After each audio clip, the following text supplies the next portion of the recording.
한 절 한 절 교독하는데 저는 좀 빠르게 읽고요. 여러분들은 늘 읽으셨던 대로 이렇게 읽으시기 바랍니다. 교독해서 읽겠습니다. 22장 1절로 14절까지입니다. 그 일 후에 하나님이 아브라함을 시험하시려고 그를 부르시되 아브라함아 하시니 그가 이르되 내가 여기 있나이다. 여호와께서 이르시되 내 아들 내 사랑하는 독자 이삭을 데리고 모리아 땅으로 가서 내가 네게 일러준 한 산 거기서 그를 번제로 드리라. 아브라함이 아침에 일찍이 일어나 나귀 한 장을 들고 두 종과 그의 아들 이삭을 데리고 번제에 쓸 나무를 쪼개어 가지고 떠나 하나님이 자기에게 일러주신 곳으로 가더니 제3일에 아브라함이 눈을 들어 그곳을 멀리 바라본지라. 이에 아브라함이 종들에게 이르되 너희는 나귀와 함께 여기서 기다리라. 내가 아이와 함께 저기 가서 예배하고 우리가 너희에게로 돌아오리라 하고 아브라함이 이에 번제 나무를 가져다가 그의 아들 이삭에게 지우고 자기는 불과 칼을 손에 들고 두 사람이 동행하더니 이삭이 그 아버지 아브라함에게 말하여 이르되 내 아버지여 하니 그가 이르되 내 아들아 내가 여기 있노라. 이삭이 이르되 불과 나무는 있거니와 번제할 어린 양은 어디 있나이까.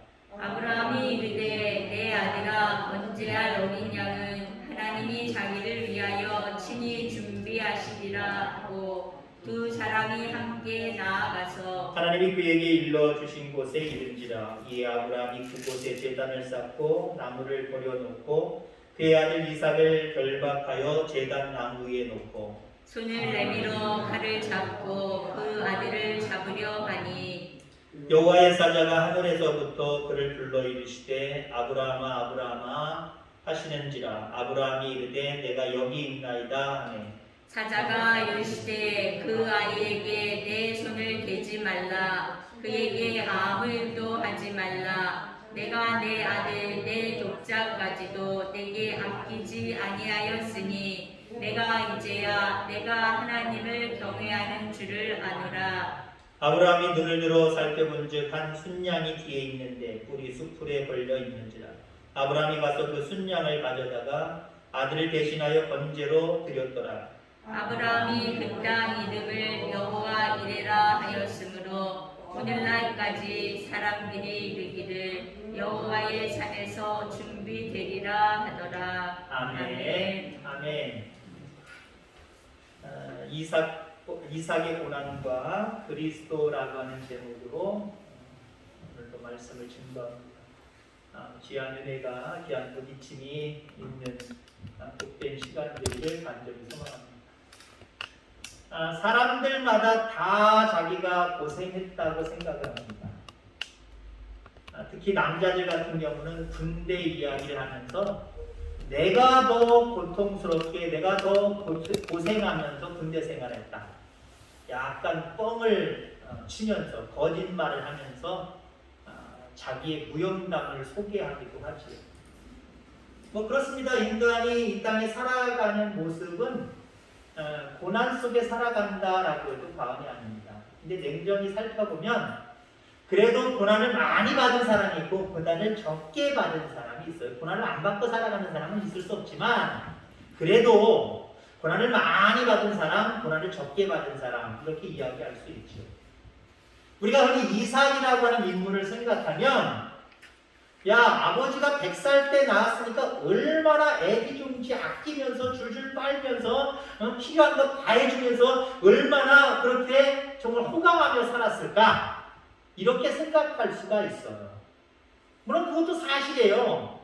아브라함이 100살 때 얻은 아들이었기 때문에 그것도 하나님의 언약에서 얻은 아들이었기 때문에 귀했지요. 그러니까 성경에 자세히 안 나와 있지만 흔히 우리가 늦게 얻은 아들 그것도 예를 들어 독자라고 생각해 보세요. 너무 엄청나지 않겠습니까?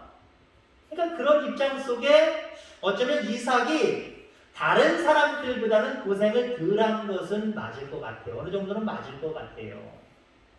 자, 그런데 오늘 이삭은요, 아브라함의 아들이라는 것만으로도 엄청난 부담과 고난을 당했던 사람입니다. 이게 정신적인 스트레스가 오히려 육신적인 고통보다는 스트레스보다는 더 심하다고도 이야기합니다. 목회자 자녀, 장로님들 자녀들도 마찬가지고요.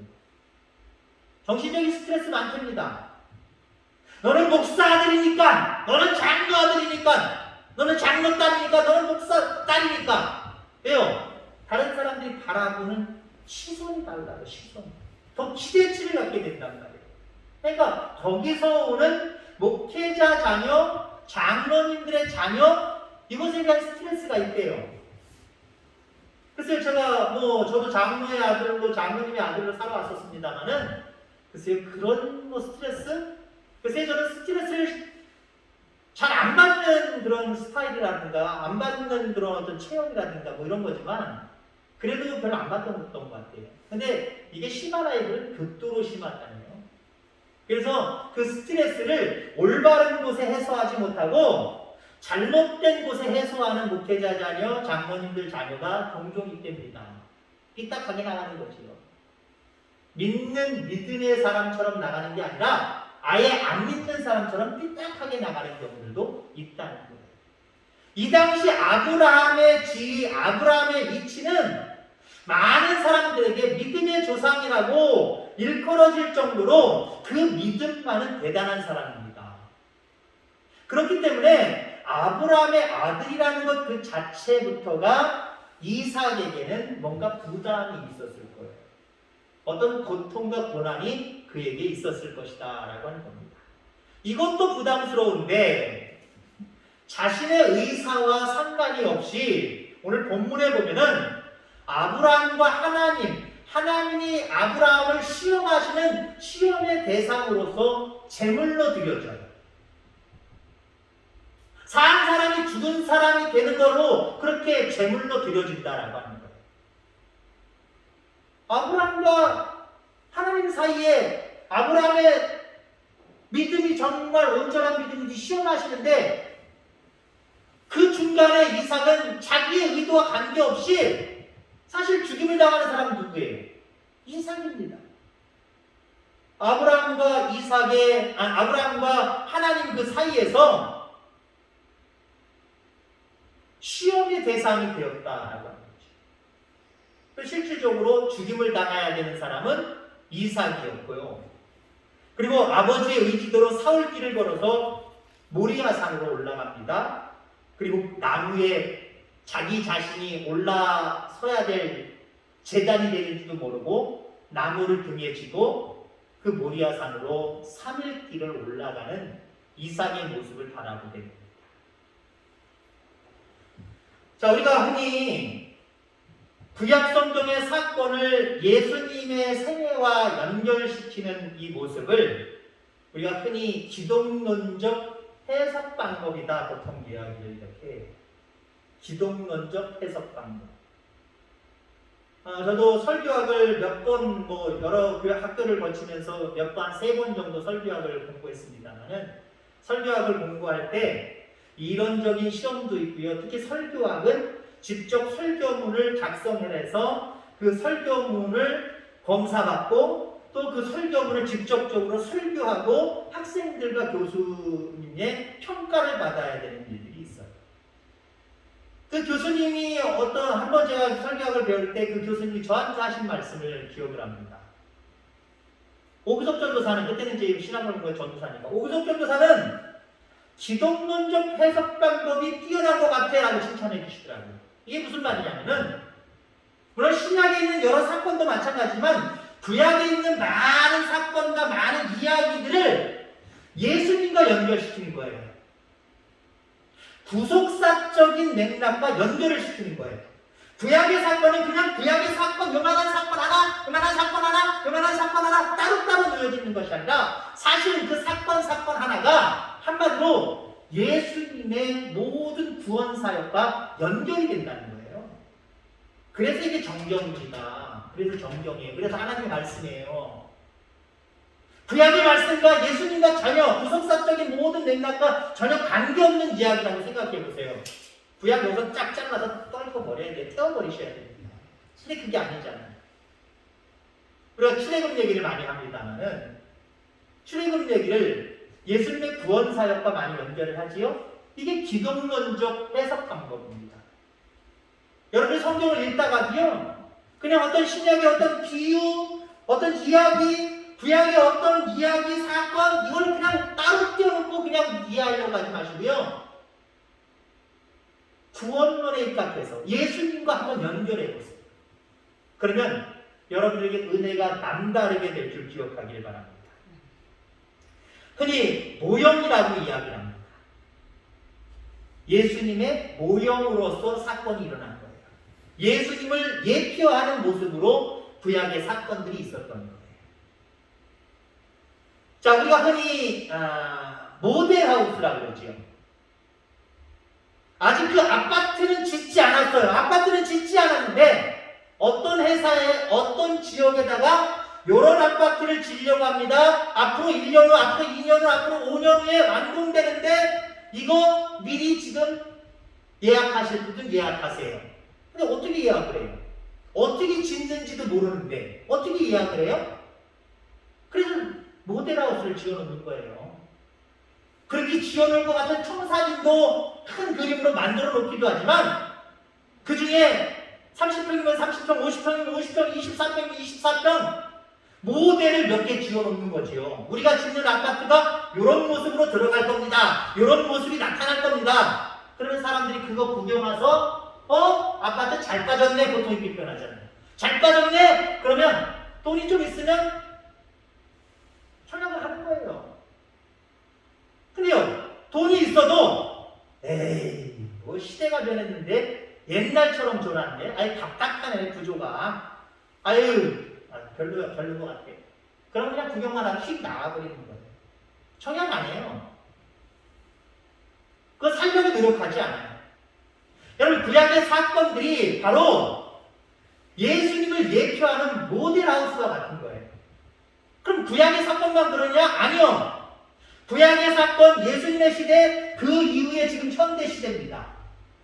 지금 우리들의 모습들도요, 우리의 삶의 모습들도요, 예수님을 예표하는, 예수님을 예표라고 할 수는 없습니다만 예수님을 보여주는 모델하우스와 같은 삶을 살아가야 돼요.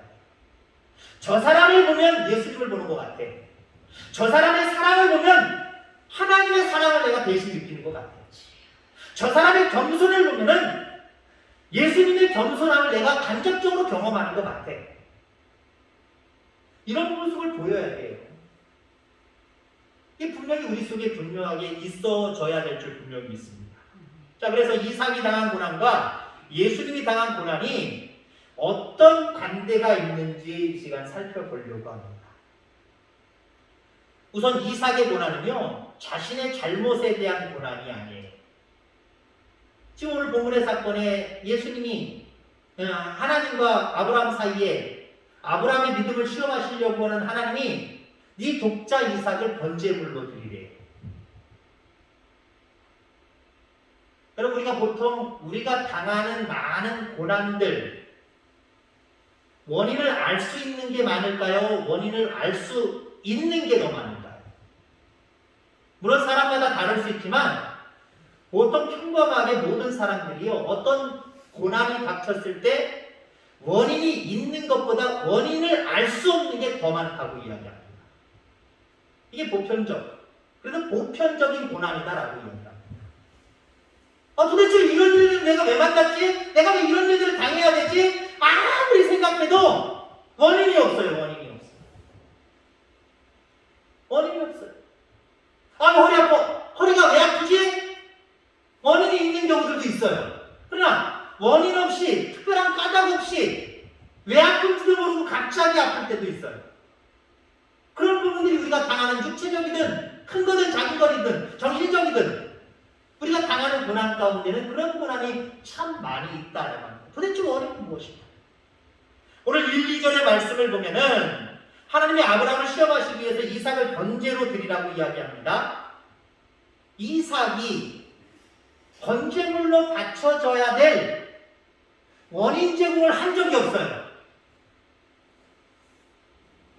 아니 내가 왜?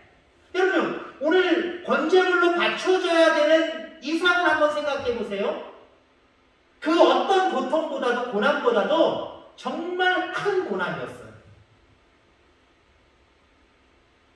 야, 너 밤에 저기 좀 심부름 좀 갔다 와. 어두컴컴한데 거기 갔다 오는 정도의 고난이 아니잖아요. 고통이 아니잖아요.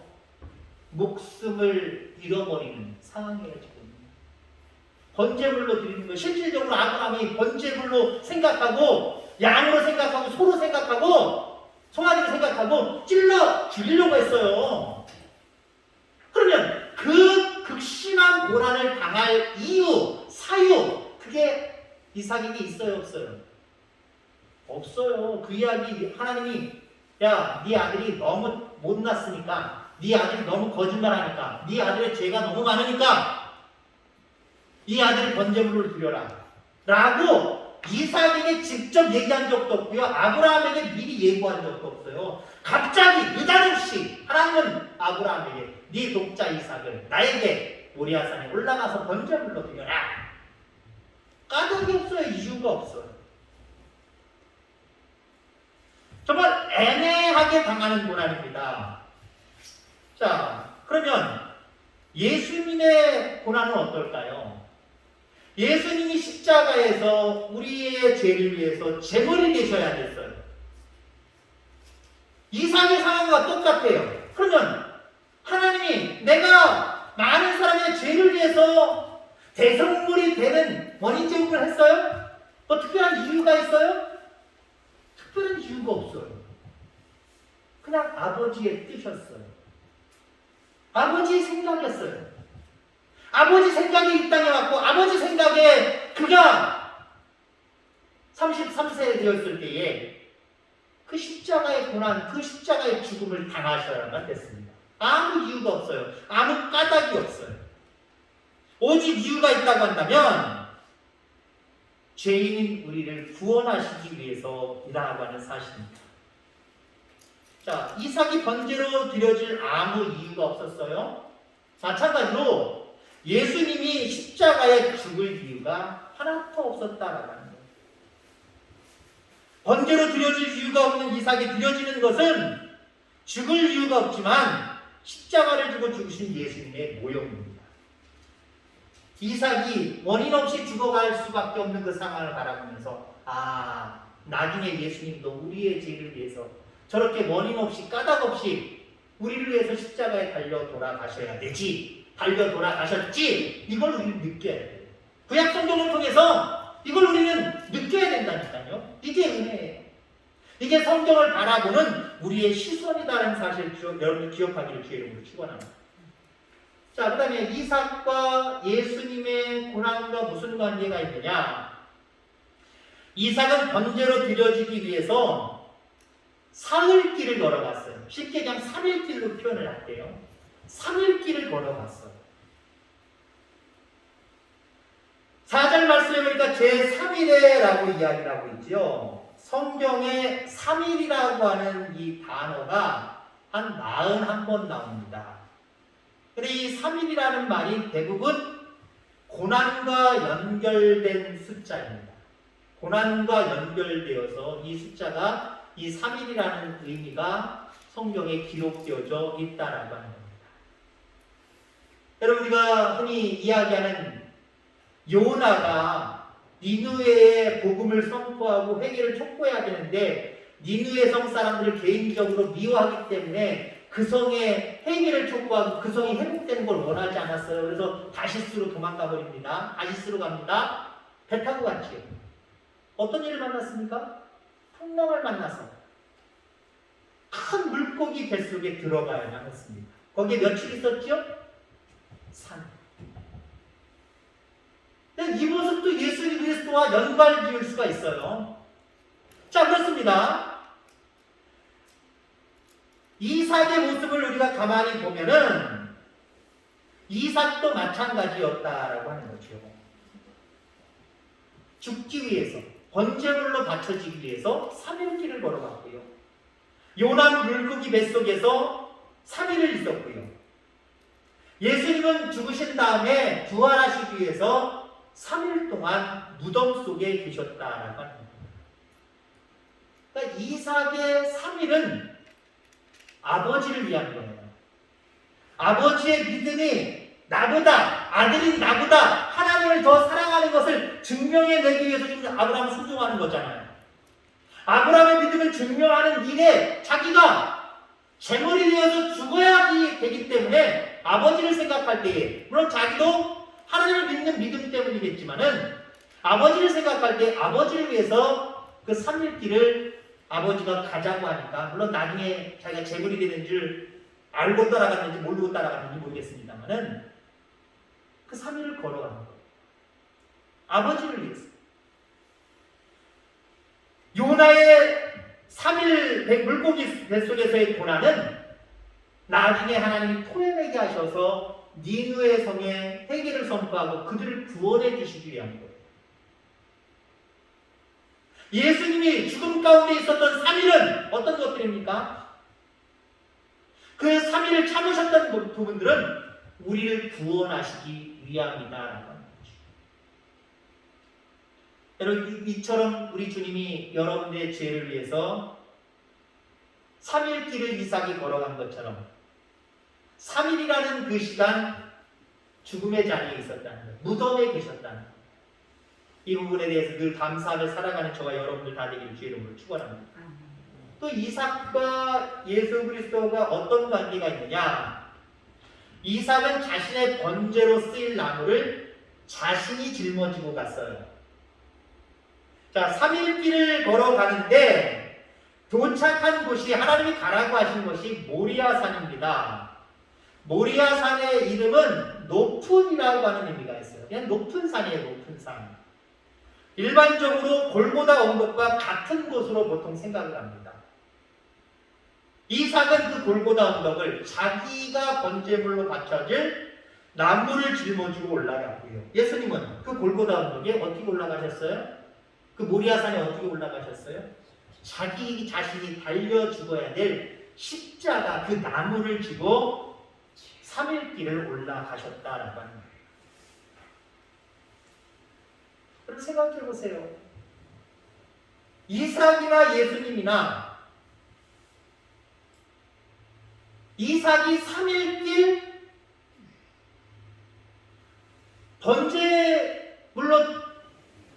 번제물을 놓을 제단을, 나무를 짊어지고 올라갑니다. 의구심이 생겼단 말이에요. 아버지, 불도 있고 제물을 올려놓을 장작도 있는데 정작 중요한 제물이 없네요. 자꾸 의심이 들어가는 거예요. 자꾸 의심이 들어가는 거예요. 물론 아브라함의 믿음이 대단하죠. 종들, 같이 따라간 종들 산 밑에다 두고 이제 아들을 데리고 둘만 가면서, 야, 우리가 하나님 앞에 예배하고 우리가 다시 올 거다. 이거 대단한 믿음이에요. 우리가 올라가는 건 맞아요. 아브라함과 자기 아들 독자 이삭이 올라가는 거 우리잖아요. 둘이니까, 복수니까. 둘이 올라가는 거 맞아요. 근데 아브라함은 알 거예요. 우리가 같이 내려와요? 우리가 같이 내려올 수 없어요. 왜요? 올라가서 번제물로 드리고 자기가 죽여야 되는 거거든요. 번제물로서 죽임을 당해야 되는 거기 때문에 자기가 그 일을 해야 돼요. 그러니 우리가 올라가서 나만 혼자 내려올게. 물론 이삭을 속이기 위해서 그렇게 이야기할 수도 있지만 여기에 믿음이 포함된 거예요. 우리가 올라가서 우리가 내려오겠다. 그러나 그래도 이삭은 기분이 좀 언짢았을 거예요. 이거 아버지 이상하다. 아니, 제물은 예배, 제사를 드리는 모습을 가만히 생각할 때 어떻게 하나님이 제물을 준비해? 제물은 우리가 준비해야 되는 건데 이게 무슨 말도 안 되는 소리를 하고 있는 거지, 아버지가? 뭔가 의심이 들어가기 시작했을 거예요. 그 의심이 들어가는 것이 잠깐 들어가서 에이 아닐 거야 하고 떨쳐버릴 수밖에 없는 시간적인 여유가 없다. 그러면 괜찮을 거예요. 3일길이에요. 3일길. 3일길에 걸어가면서 3일길을 그 산을 올라가면서 그 의구심이 점점 똘똘똘똘 뭉쳐질 거예요. 여러분, 사람이 의심하기 시작을 하면요, 긍정적인 생각보다는 보통 사람들마다 부정적인 생각이 더 강하게 뭉쳐진답니다. 짧은 시간도 아니고 긴 시간 동안 자꾸 의심이 들어가기 시작을 하는데, 야, 이거 이상하다. 드릴 것 같다. 왜 생각 안 했을 거예요?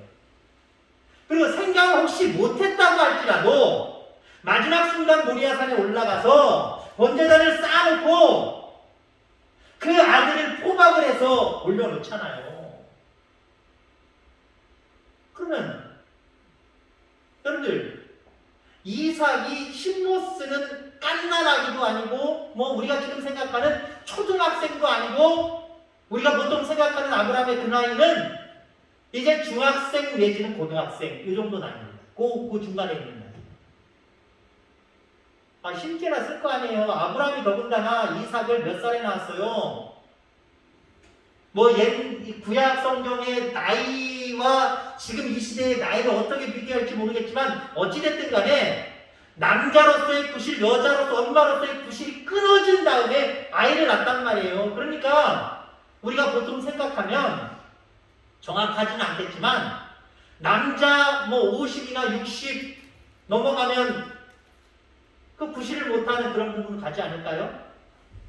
뭐 길게 잡으면 60이라고 해도 그로부터 낳고 나서 15, 6년, 7년이 지난 겁니다. 그러면 70대 중반 후반이에요.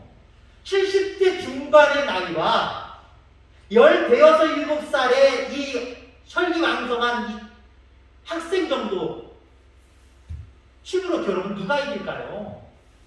비슷비슷하거나 아니면 아버지가 좀 나을 수도 있고요. 아들이 더 나을 수도 있어요. 근데 여러분들 재물의 특성상 재물은요 흠이 있으면 안 돼요. 아들을 재물로 바치겠다고 치고받고 싸우고 꼬집고 핥히고 이럴 수 없단 말이에요. 이 이야기는 이삭이 3일 동안 의심이 되면서 이거 도대체 뭐지? 재물이 뭐지? 내가 혹시 재물이 아닌가? 이렇게 의구심이 들어갈 수도 있는데 아버지가 자기를 포박한단 말이에요. 그러면 정확하게 나온 거예요. 재물이 없는 것은 내가 재물이 없기 때문에 그렇구나. 근데 그때부터는 제단에 올려주기 전까지 반항할 수 있어요, 없어요? 반항하지 않았다는 거예요. 예수님이 죽으시고 물론 부활은 금요일날 돌아가시고 주일날 새벽에 부활하셨지만 물론 어떤 성경학자들은 정말 예수님이 죽으신 거냐 라고까지 이야기합니다. 우리 그대로 믿어야죠. 그런 부분에서 육신적으로 죽으신 건 맞아요. 그냥 다시 살아나신 거예요. 근데 신이신 예수님이 이 땅에 육신의 몸을 입고 오신 것도 죄송한 표현이지만 자존심 상하는 일인데 육신이 당하는 육체가 당하는 피조물들이나 당하는 육신의 죽음도 맛봐야 되겠습니까? 이거 하나님으로서 신으로서 이게 자존심 엄청 상한 일이에요. 근데 예수님은 그 잔이라고 보통 표현하고 있습니다만은 그 잔을 그냥 마시셨어요. 그 잔을 내게서 멀게 하여 주옵소서. 다시 말해서 내가 왜 죽어야 돼요? 죽을 이유가 없잖아요. 예수님도 십자가를 짊어지고 그 길을 올라가시면서 죽음 가운데 3일 동안 있으시면서 그 3일 동안 있을 것을 미리 예고까지 하셨잖아요. 다 알고 계시면서 알고 계신 상태로 그 나무를 십자가를 짊어지고 올라가시면서 왜 딴 생각 안 하셨을까? 하실 수도 있는 거예요. 천군천사를 동원해서 자기를 그렇게 만든 많은 무리들 앞에서 기적과 표적을 일으키실 수도 있는 거예요. 근데 그 주님이 그렇게 하실 수밖에 없는 이유가 있습니다. 이삭이 그렇게 그냥 포박당하여서 아버지 손에 칼로 내리침을 당하는 그 순간까지 가만히 있었던 이유가 있습니다. 앞부분에 중간에 나왔던 이야기지만 이 부분을 결론 지어 말씀을 드리고자 아버지를 위해서입니다. 다른 말로 얘기하면 아버지의 뜻이기 때문에 그래요. 하나님이 왜 까닭없이 십자가의 고난을 당해야 됩니까? 왜 친히 자기가 짊어져야 될 그 십자가를 왜 지고 올라가셔야 됩니까? 왜 죽임을 당하고 3일 동안 그 어둠컴컴한 육신의 죽음이라고 하는 절망 가운데 왜 예수님이 3일 동안 그렇게 있으셔야 됩니까? 그럴 이유가 하나도 없어요. 하나님의 뜻이셨기 때문에, 하나님을 위해서이기 때문에. 여러분, 우리가 십자가에 놀라우신 은혜 앞에 감사하면서 감격하면서 우리는 지금 이제 부활절을 맞이하는 이 주간 가운데 있습니다. 여러분, 여러분 어떻게 사시겠습니까? 몇 가지로 얘기하면 여러분들 하나님 나라의 또 예수 그리스도의 모델하우스가 되기를 주의 이름으로 축원합니다. 여러분이 모델하우스가 돼야 돼요. 그 모델하우스에 갔을 때 다시 한번 설명드리지만 이 회사에서 요곳에다가 지을 아파트가 지을 집이 요런 모양이구나. 좋다. 사야지. 욕심 생기네. 꼭 청약 집어넣어야지. 그래서 당첨됐으면 좋겠네. 지도하면서 그 청약 날짜 결정 나는 날 기다릴 거예요. 여러분 그래야 됩니다. 앞서서 우리가 기도하면서 그런 얘기 했잖아요. 교회를 사랑해야 영혼들을 보내주시고요. 내가 먼저 교회를 사랑해야 영혼들을 보내주시고요. 내가 먼저 예배를 사모하고 예배 자리에 있어야 하나님이 늘 우리와 동행하시면서 평강의 은혜를 주시고요. 주의 전에 나와 기도해야 기도 응답을 통해서 형통의 귀한 삶을 살아가죠. 그래야 다른 사람들이 우리를 바라볼 때 예수 믿는다라고 하는 축복이 저런 거구나. 마치 모델하우스 보는 것처럼 보고 기대를 하지요. 우리처럼 예수 믿겠다고 결단하고 나오게 되지요. 십자가의 은혜를 감격하고 감사하신다고 한다면 나도 주님의 십자가를 지고 살아가겠습니다라고 하면 여러분 하나님 나라에 또한 예수님의 모델하우스가 되기를 주의 이름으로 축원합니다. 그러면 여러분의 삶의 모든 행동의 기준이 하나님 아버지의 뜻이라면 이게 여러분의 삶의 기준입니다.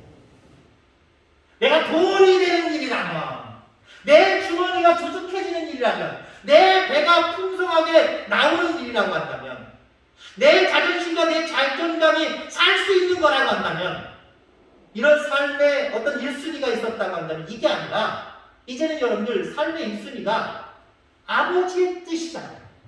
아버지가 원하시면, 아버지가 기뻐하시면, 하나님 아버지의 말씀이라면 이게 여러분의 삶의 기준의 첫 번째가 돼요.